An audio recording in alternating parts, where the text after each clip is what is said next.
Iran Israel का वार रुकते ही हमारे एलपीजी गैस की डिलीवरी बिल्कुल नॉर्मल हो जाएगी, इसके दाम भी कम हो जाएंगे। अभी इसके दाम क्यों बढ़ गए और उसकी डिलीवरी क्यों कम हो रही है, आप चीजों को समझिए। अभी ईरान इजराइल का वार चल रहा है तो उससे क्या होता है, स्ट्रेट ऑफ हॉर्मुज़ जहां से हमारी एलपीजी एलएनजी गैस जो हमारी क्रॉस होती थी।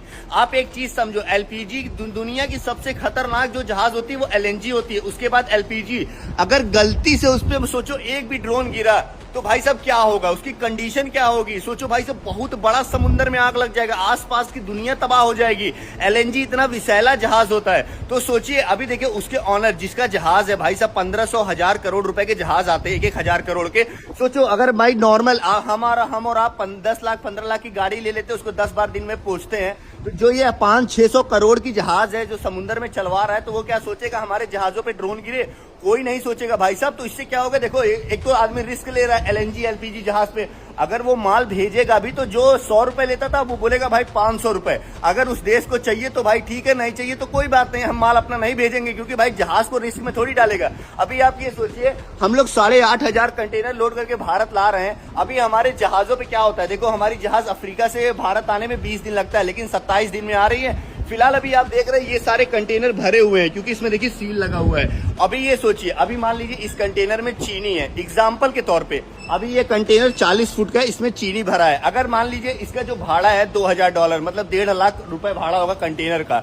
उसके बाद सोचिए जो इसमें माल भरा होगा ट्रांसपोर्ट का, उसके बाद कस्टम चार्ज, उसके बाद पोर्ट चार्जेस, उसके बाद डिलीवरी चार्जेस।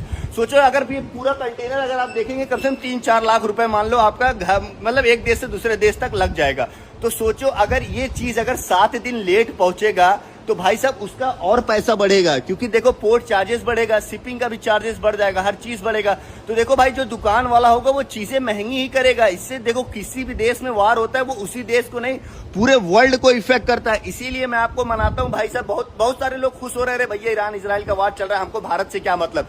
सबसे ज्यादा इफेक्ट भारत को ही पड़ेगा, ये चीज मैं आपको लिख के देता हूँ। स्ट्रेट ऑफ हॉर्मुज़, अभी मैं ईरान की कल न्यूज पढ़ रहा था, उसमें देखा 3-4 देशों को उसने अलाउ किया है, जैसे पाकिस्तान, उसके बाद चाइना, एक देश कोई और, जिस मतलब वो लोग वहां से उनकी जहाजें क्रॉस कर सकती हैं। बाकी किसी देश का मैंने नहीं जानता, लेकिन आप ये समझिए ये वार रुकना बहुत ज्यादा जरूरी है। अगर नहीं रुकेगा तो ऑटोमेटिक है भाई साहब। देखो एलएनजी एलपीजी जहाज क्रॉस समुद्र में, मैं पहले पता ये केप टाउन क्रॉसिंग कर रहा हूँ, यहाँ पे मुझे आए दिन एलएनजी एलपीजी दिखते थे। आज मैं 2 महीने हो गए, मैंने अभी समुद्र में एक भी एलएनजी एलपीजी शिप नहीं देखा। सोचो कितनी बड़ी बात है। तो भाई साहब मैं यही मनाऊंगा भगवान से कि जितनी जल्दी हो सके उतनी जल्दी वार रुके। फिलहाल आप देख सकते हैं पूरा समुद्र खाली है भाई साहब, ये देखो एक भी जहाज नहीं दिख रहा है भाई साहब। सोचो पहले ये आए दिन 2-2 3-3 जहाज दिखते थे।